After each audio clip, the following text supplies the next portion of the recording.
Hello, this is Katrina Curry with the All, and I have Stephanie Piper here and Charlotte Broadwell Brown. And forgive us for all of the technical difficulties. Forgive the All. However, we have worked through some conditions and we are pressing forward. So, Charlotte, can you give a little bit of introduction? I know you've already done so prior to this, but since people may be logging on and trying to find their place here, let's try to introduce Miss Stephanie with a little snippet. Okay. Stephanie Piper is the sexual assault advocate for the Gulf Coast Center for Nonviolence. She services the 6 lower counties in the state of Mississippi. She is also a certified Safe Date Green Dot trainer, Safe Date trainer. She is on sexual assault boards. She also attends the nursing exam training. She does trainings for the police officers at Camp Shelby during law enforcement. So she does an array of things there. She does all of the on-calls at the hospital. If anybody has any type of sexual assault going on, she is their advocate. She accompanies them to court. So she is a wealth of knowledge. This is Sexual Assault Prevention Awareness Month. And so we would like to welcome Miss Stephanie Piper. Yay! Yay! And we are using my phone for audio. It worked. It worked. Yes. So I just wanted to let the listeners know that we really tried to work through the audio issues that we were having. And I wanted to give that little snippet in case some feedback starts happening.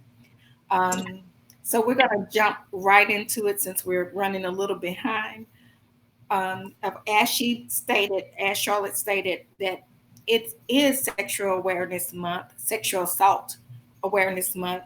And could you walk us through how we communicate that to our community?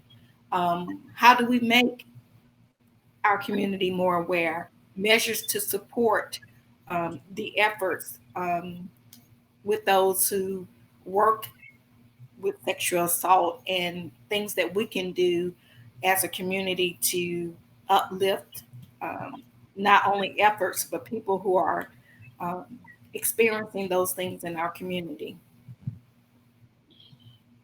Well, I want to say that people are aware that sexual assault exists. Mm-hmm. Everybody is aware that sexual assault happens. However, they're not aware of what sexual assault necessarily is. If I'm drinking somewhere and I have too many drinks and someone takes me home and has sex with me, that's a sexual assault. I can't consent to that. If I'm under the age of consent and somebody touches me inappropriately, that's a form of sexual assault. If I look like I'm old for my age, right, and somebody touches me inappropriately, even if I act like I want to be touched inappropriately, that is still sexual assault. Yeah. If I'm coerced, if I tell you no 100 times and finally 101 times I say yes, I didn't want to, that's a form of sexual assault. And people don't understand that a lot of things that we are doing in order to have relations is a form of sexual assault, and they don't realize it. Under the influence of sexual assault, not consenting is sexual assault. If you ask me and I don't give an answer and you do it anyway, that's a form of sexual assault. You got to have consent to do it. And we do, in Mississippi, we have the abstinence only program because we are a sex unfriendly state, and I understand that. But people are still having sex, and they need to do it legally and with consent, so that we don't have a lot of us locked up or walking around with post-traumatic stress disorder or rape trauma syndrome. We've got, when it comes to sexual assault, 80% of the sexual assault victims are under the age of 30. And 40% of those are under the age of 18. That's a lot of our children that don't know what sexual assault is. And that's a lot of young adults that are not understanding what consent is. Because in order to get consent, you got to ask a question. So you got to ask for that consent. And not asking means that a lot of people are being sexually assaulted. You mentioned something years ago when my family and I were discussing sexual assault and um, being violated. One of the questions that came up was some people, some adults would say, well, she's 12, but she looks 30 and she Mhm. speaks 30. And, unequivocally, the people who raised me said that is sexual assault, that is molestation, that is taking advantage because you, at the end of the day, don't care how you look, don't care Mhm. even if you wanted it, the fact that you're underage is an issue. Mhm. So I'm glad that you brought those points out and shared what exactly is sexual assault. And I know you mentioned many other pointers, but that resonated with me because I know I was raised in that type of mindset. Um, That's rare for you. A lot of people, society as a whole, will blame that 12-year-old for looking like she's 30. Right. And 12-year-olds can't determine how they get developed, right. how their body parts start That's filling right. out, when they start filling out. And especially the Black community, Mm-hmm. we are held to a higher standard. The more developed we are, the more likely society will judge us as to us wanting it. But Mm-hmm. that's not the case. Wow. And they've been doing that to us.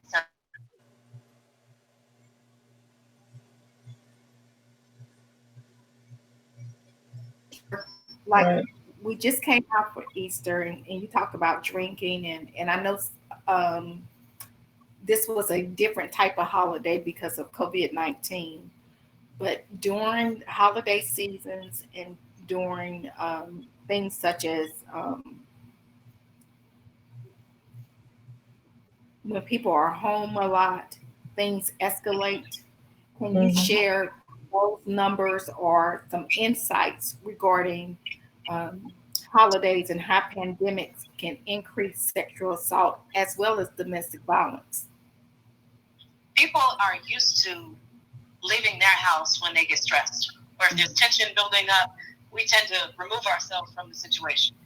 Right. If someone is capable or has a tendency to touch people inappropriately, usually victims have a feeling that I call it that sixth sense, Mm-hmm. and they can remove themselves from that situation. Go to work, go to school, go for a walk, go to the store. With COVID-19, people are having to stay quarantined with people that are potential abusers. And they don't have anywhere to go. And they can't go when they want to go. Children have been going to school to get away from abusers at home. People have been going to work to get away from abusers at home. We don't have that option now.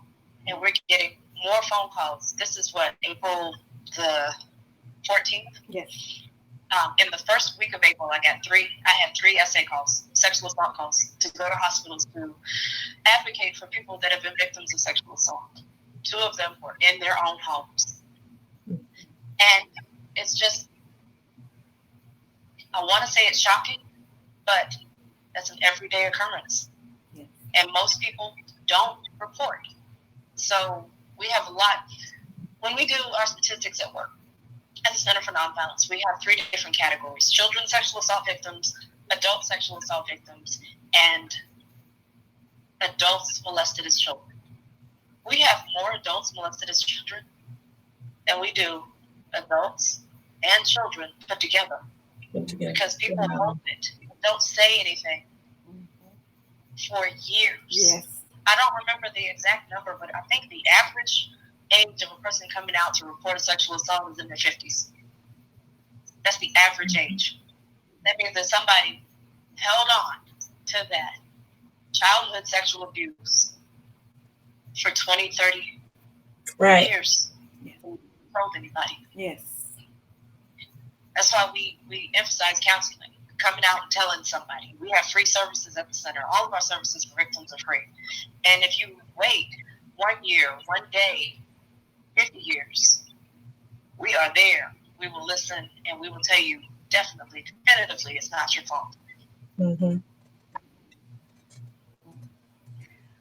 I had a I came up. conversation with a male victim who was molested by his aunt. And I said to him, I said, well, how come you haven't gotten any, counseling, or, did you ever say anything? Did you ever tell anybody? And he said, well, no, because nobody was going to listen to me. She's my aunt.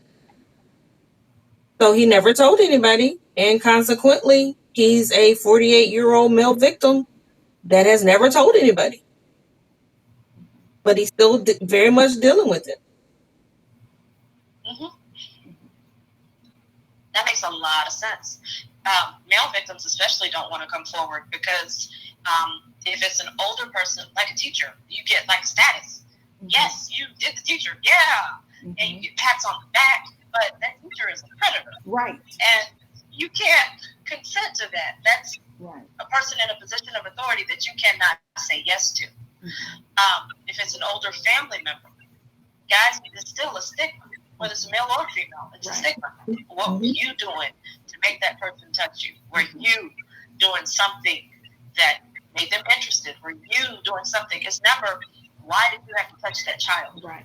Mm-hmm. Never, rarely turns it around on the suspect that says, why were you touching people inappropriately? Yes. We always blame the victim. Why were you wearing that? What were you doing? Did you look at them? Did you say something? Were you flirting?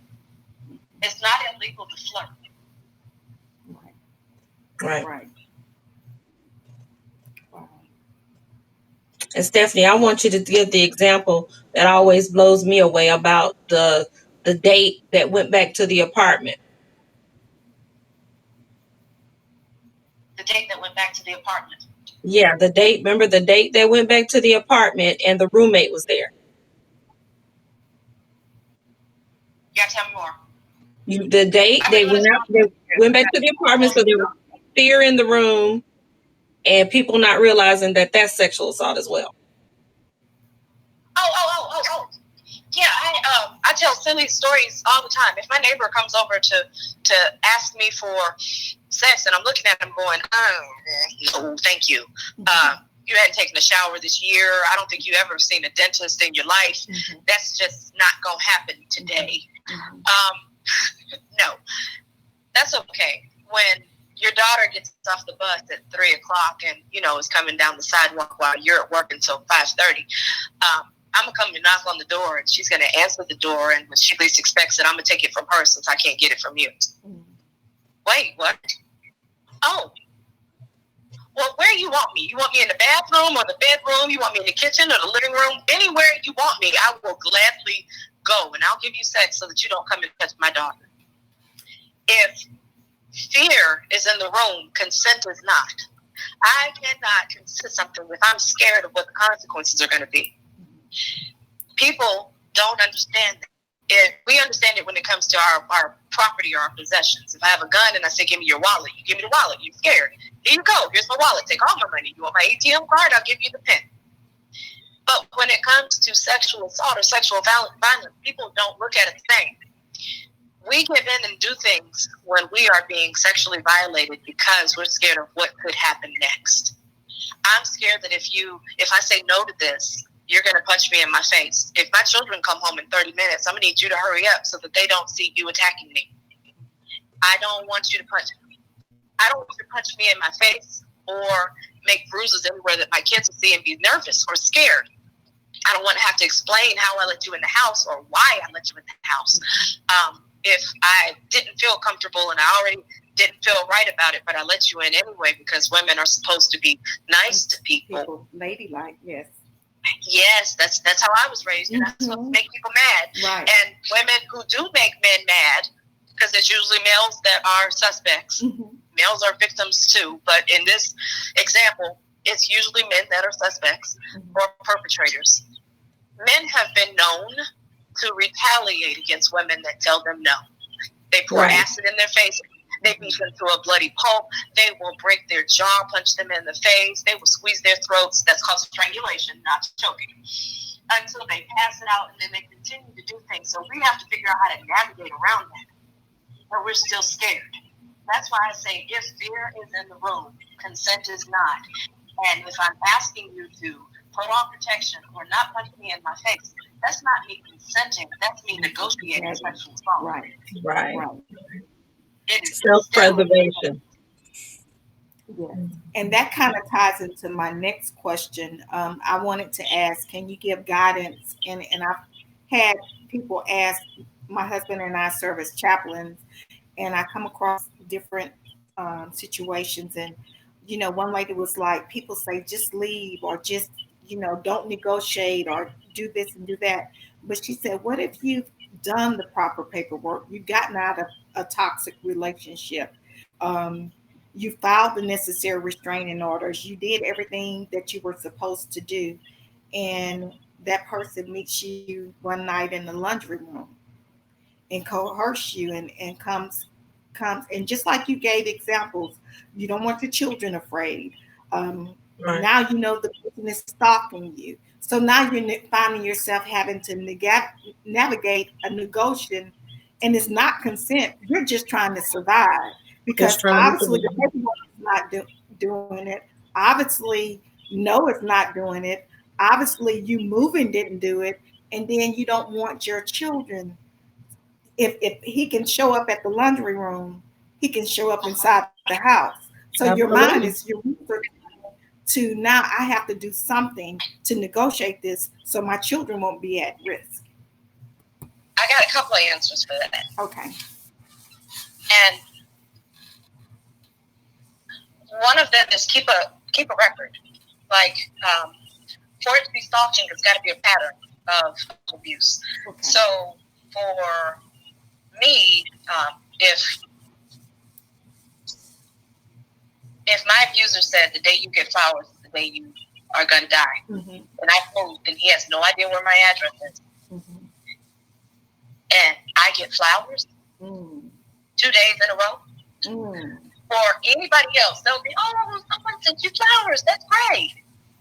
It's the context about why the flowers are there. Right. That means that he knows where you are. That means that you are in danger, and that means that I've got to make a whole nother call to law enforcement.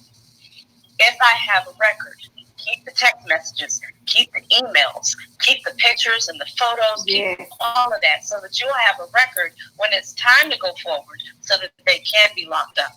Because your word, just word, doesn't hold as much weight as you coming in with the proof. Right. That's one. Two, don't keep it silent. We are so concerned about keeping our image. And if we actually say something out loud to our neighbors, hey, you see this guy on the street, he's dangerous. That is not just making sure that you stay safe, but that's keeping them safe too. Abusers have no shame in their game. They will hurt and abuse anybody that gets in their way to get to the person that they're trying to get to, whether it's children, neighbors, law enforcement, strangers, or their family. For law enforcement to go on a domestic violence case, that is the most dangerous call for a law enforcement officer to make. If it's dangerous for them, what do you think the civilians is going to be for? Don't keep it a secret. Tell your coworkers. They need to know when they're out there too. We all need to jump backs when we have abusers in the area. Tell your family, because family members don't sometimes believe us when we say so-and-so was bad to me. But if you actually, especially if the relationship is over, if the relationship is over, you've gone to please you, let them, you're hiding, your family will have your back, usually. Most of the time, I'm hoping. Go to counseling. Counseling is important. People need to understand how to live without an abuser making all the decisions for them. Right. They need to figure out who they are without this abuser again. They need to love themselves. A lot of times, victims are beat down so bad that they don't even remember who they are anymore. Counseling is important. And if you don't see a counselor, see somebody that has your best interest at heart, not somebody that's going to go and tell all your business to anybody that'll listen. We got to pick and choose who we share our stories with, whether it's going to hurt us or help us. And another thing is, don't blame yourself. We blame ourselves for way too much. It's raining outside. Oh, man, I know I should have. You didn't control the rain. You don't using you either. Right. We do things that we do in a time that we think that is appropriate. don't make decisions based on people hurting us intentionally. Nobody wants to get hurt intentionally. So if we do decide to stay with an abuser, we feel like that's the best thing for us in that moment. Most murders happen after the person leaves. Mm-hmm. If I'm going to die because of domestic violence, it's going to be after I leave them. And I want to say that statistic is like 80%. So if I stay in an abusive relationship, that means that I'm probably going to get hurt, but I'll still be alive. If I leave this abusive relationship, I'm trying to leave for my safety. But if I'm going to be murdered, it's going to be usually within the first 48 hours after leaving an abuser. They don't like being put in their place. They don't like losing control. So keep a journal. Tell people. Get counseling. Don't keep it a secret. Learn from your mistakes and love yourself, all the flaws and all.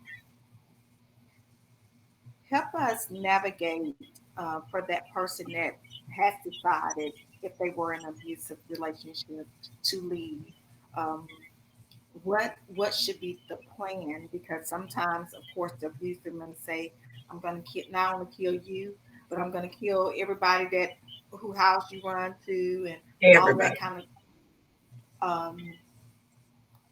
And we've seen some of that on the news with someone actually did that, and then sometimes it's just smoke because they're losing control. But you never know who that person is. Right. So what is the plan? Because I was in a domestic violence situation, and I just ran out. I just left. So no plan. Just I knew this is not right for me and my baby. So let's go. So, but I've been in situations where I've heard women who they came to the door to Big Mama them house. So help us with that. Victims know when they're victims. Mm-hmm. And I don't want to tell a victim when it's her time to leave or his time to leave. Mm-hmm. I need them to make that decision on their own. Because if they leave, they have a 7 to 13 time chance to go back to their abuser. Right.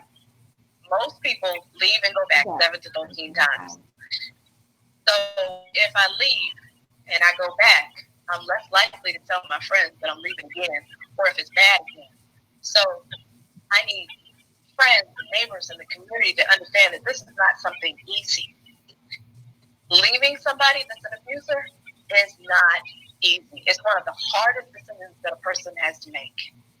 And it's so not easy that it's not even set up to be easy. If I left my house right now with the clothes on my back, do you know how hard it is to get an ID? Mm-hmm. With nothing? Wow. We've got in shelter right now can't get an ID because they don't have all of the proper paperwork that they need. You can't get your birth certificate without some form of ID. You can't get your social security card without some form of ID. You can't get a job without some form of ID. So when I get out there, I can't rent an apartment without some form of ID or a job. I can't, it's not set up for us or victims to win. Mm-hmm. So I would go back home where I know my ID are, or my ID and my information and stuff is. Mm-hmm. So that maybe next time I leave, I can gather that stuff before I leave with just the clothes on my back. That's one. We have a shelter that's at an undisclosed location for a reason. A few people know where we are, but even if an abuser does find us, you have to have a key and permission to come in the building. And it's not very easy to get into our building. It's like Fort Knox. Everywhere. It's just not easy. On purpose. Because people don't want to put their loved ones at risk. If I know that if I leave my house, my abuser, we've been together forever, and he knows where all my friends and family live, I'm putting them at risk. And sometimes I don't want my friends and family to be put at risk. Everybody is big and bad when they need to be, and then, or, before they need to be. And then when the threat comes, they're like, well, you got to go. We got a lot of people in shelter saying, I left my abuser, and I went to my friend's house, and he showed up. And she's like, leave. You can't be here with all that. My children are here. That's putting everybody in danger. So we have the shelter. It's there for a reason. It's not permanent, obviously. It's temporary. It's something so that you can get your thoughts together, so that you can remember what it is to be you. And when people do leave the shelter and go back to their abuser, we welcome them back to shelter with open arms. We don't hurt anybody's feelings or make them feel bad for leaving and coming back, because we already know you're going to probably go back. You'll probably come back.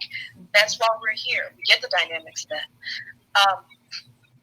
Another thing with leaving is when you leave and you have children involved, especially if the abuser is that child's parent, you still have to have a relationship with that person. And getting a protection order works for some, and for others, they can get a paper cut with it. So some people don't want to get a protection order because that puts them more at risk.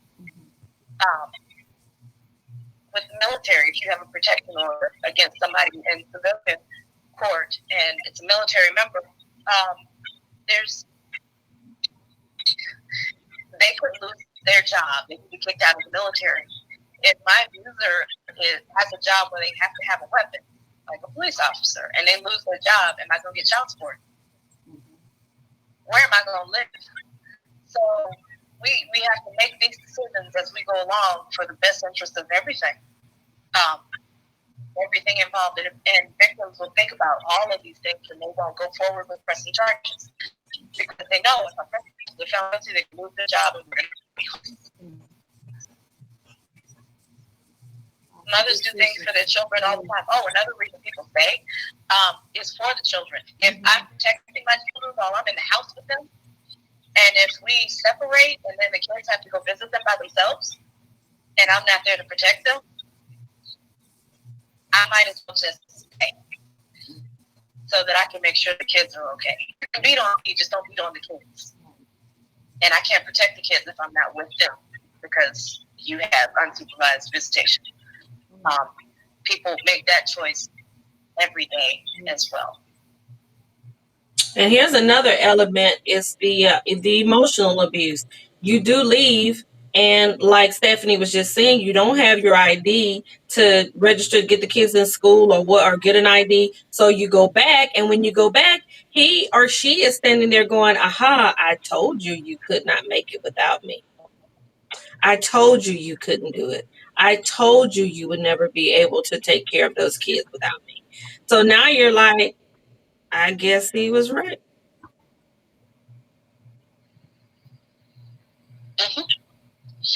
It takes longer to heal from emotional abuse sometimes than it does from physical abuse. Because with the physical abuse, if I have a black eye, that goes away after at least a week, right? Or I put some makeup on, cover it up, and then I don't see it anymore. When it's emotional abuse or verbal abuse or mental abuse, that's something that I can keep telling myself over and over again. Over and over. And I don't tell me, but one time, you're ugly, nobody's ever going to want you again. I'm the only one. I love you. You know I love you. I'm the only one that's ever going to love you the way I do. Right. And then when I'm ready to leave, nobody's ever going to love me. That was my only chance of love. He said I had big eyes. My hair was nappy. I was fat. I was too skinny. I was too short. I was too tall. And we can tell ourselves these things over and over and over again. And then if we do get into another relationship, we're carrying that baggage into the new relationship. Yep. And we have to eat from that. Again, that's why counseling is so important. I stress that counseling so much because people need to hear that it's not their fault and they are good enough and they don't deserve that. Yes. Oh, wow. One last example. There's a person that we knew. When he was young, he was molested by a parent, his mom's boyfriend. And basically, when he finally told his mother, she said, well, we have lights, we have a place to stay, he feeds us well, blah, blah. And so at a young age, he learned basically to take something to have a place to stay for his mom, him, and his siblings to have a place to stay. And his paper didn't come out till he was, I think, 43, 42, 43. And it caused a lot of issues in his marriage. And when he finally came out, that was the root of all of the issues. And so I get it with the caring, and it happens to men. And I wanted to bring it up because we don't know why men are acting out, and we don't take it seriously that they can have some sexual assault as well. Right. There's a music artist a lot in some of my presentations, and he has multiple children by multiple women. Right. He even had 3 people pregnant at the same time. When he was under 10, under the age of 10, the babysitter took him in a closet and sexually assaulted him. That one act led the rest of his life on how he views women, Right.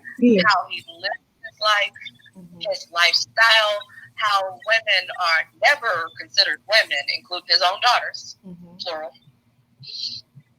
And no one has put the 2 and 2 together. That one event, they patted him on the back. He was like, I've been doing this since I was 8. Didn't you say you cried in that closet? Wasn't she way older than you? Did you consent to that? You couldn't have consented to that. That has molded the rest of his life. He's never received counseling for it, never seen it as a problem. But if you look at him on the outside looking in, you know he's got some issues and he still hasn't dealt with it. Until we can deal with the things that have happened to us, we're going to keep repeating the same cycles, whether it's men or women. And men are more likely to keep it to themselves and act out in other ways. It's being abusive to their partners, or committing crimes, or being abusive to other people. You can't hear what you don't confront. Yep. Right. Right. Absolutely. Right.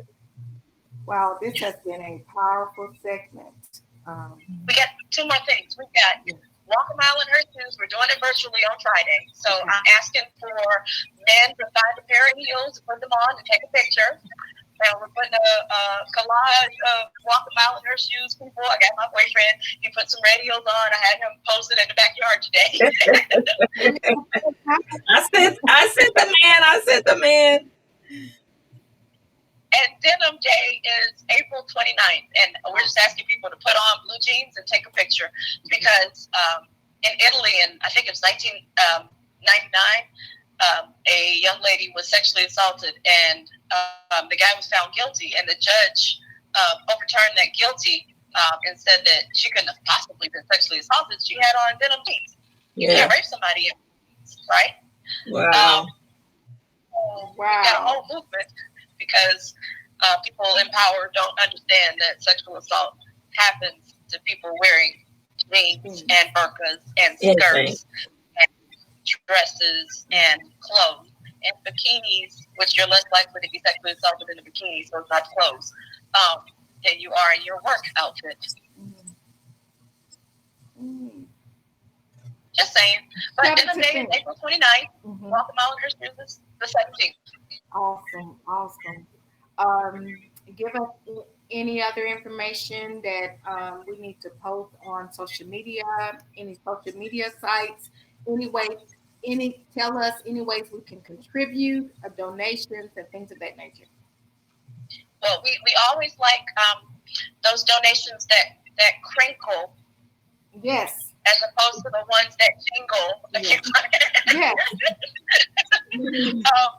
And you can mail a check or money to the Center for Nonviolence, the Gulf Coast Center for Nonviolence, P.O. Box 333, Biloxi, Mississippi 39533. You can donate on our website, gccfn.org. You can find us on social media, the Gulf Coast Center for Nonviolence. We're on Facebook and Twitter. I think we do more Facebook than we do Twitter. Okay. Yeah. But definitely our website, or you can find any of the people that work there. We'll gladly talk about sexual assault, domestic violence, homicide, abuse, bullying, any of that. Human trafficking. Yes. And Stephanie is in all the schools. She goes to all the schools and teaches the kids about dating, safe dating, and all of that, STDs and all of that. And if anybody's interested in assisting Stephanie and becoming a sexual assault advocate, they need to contact me, and I will vet them. And if they pass me, then they have to pass through her. So they can reach us at 228-436-3809. They can call, preferably after COVID is over, because unfortunately, we're not around very often to do a whole lot of background checks and that kind of stuff, which you would have to go through if you're going to be a sexual assault advocate. And you'd have to go through about 16 to 17 hours of training. But as soon as it's over, if you're interested, or you can still send me the information, just know I won't get back to you until this is over. 228-436-3809. We would welcome the assistants, the volunteers. She covers the 6 lower states. Males and females, not just the females. Huh? I said we need male advocates too. Oh, absolutely. We do, as well as the transgender community. Awesome. Yep. So we got that information out, and we're sharing this video. I'm going to try to do a watch party, so there'll be a replay, because we definitely want everybody to know about the jeans and the taking the pictures with the heel. But all of this information that you need, volunteers, sexual assault volunteers, if it's interest in for males and females and transgender. So we want to get that information out there ASAP. Thank you so much. Thank you for being my co-host. Can I ask you a question right quick? Yes. Do you guys? I know you and your husband are ministers. Do y'all actually have a church?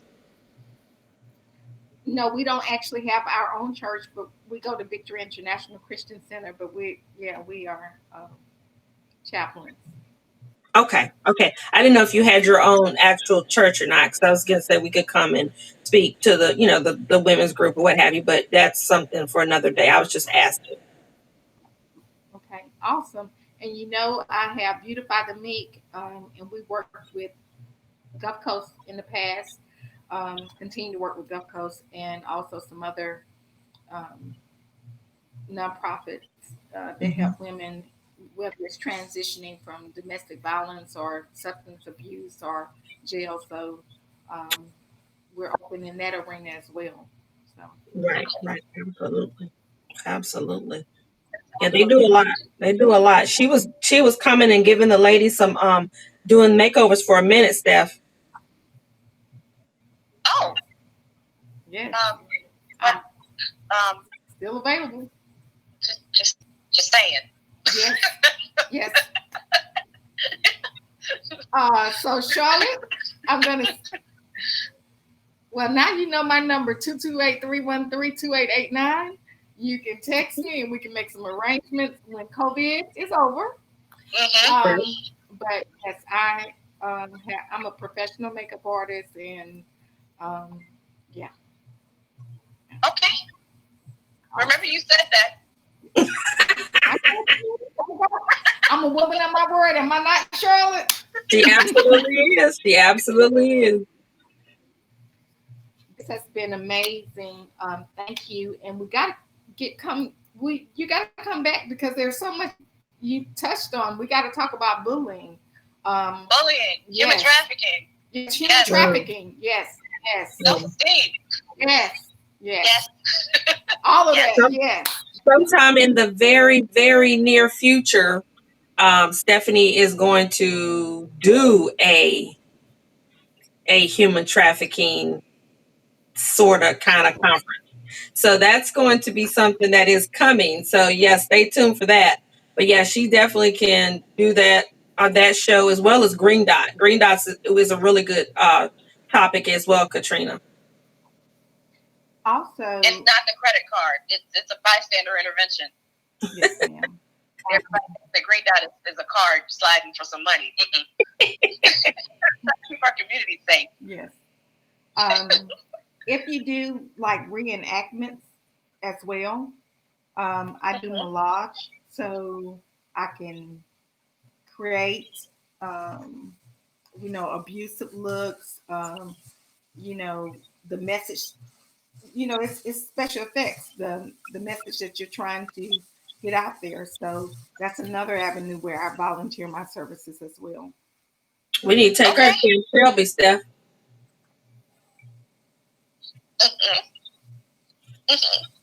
Yes, we do. I gotta look at the next day. All right. I'm on board. Well, thank you, ladies. So we made this connection, and we're going to continue to reach out to our community and give them some strong information. Thanks, ladies. I appreciate you. Bye. We appreciate you. Thank you so much. Bye.